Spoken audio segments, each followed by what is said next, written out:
Pole গাড়ি করে 200 metre এখন রানিং হবে একটা।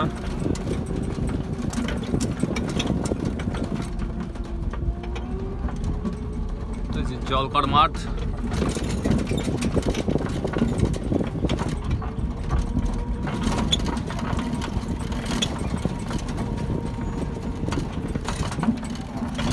ভাই লাইন টাইন আছে নাকি কিছু?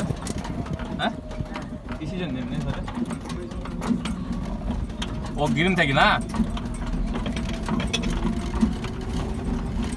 মাঠটা অনেকখানি বড়, মাঠটা বেযত্নে আছে, ওই জন্যে এরকম অবস্থা।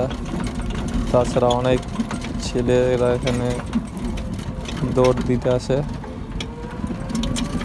ফুটবল খেলার অনেক লম্বা মাঠটা, এদিক থেকে দেখতে গেলে প্রচুর বড়, অনেক বড় মাঠ এটা।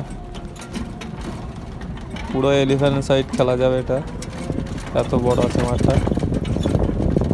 পাশে একটা বাগান আছে, আমের বাগান। তো টোটাল মাঠটাকে ঘুরে ঘুরে দেখাচ্ছি আমি, দারুণ লাগছে। আর আমাদের পিকনিকটা এই সাইডে হচ্ছে, ছেলেপিলে সব চান করতে গেছে। আমি একটু রাউন্ড মেরে এখানে থেমে গেলাম।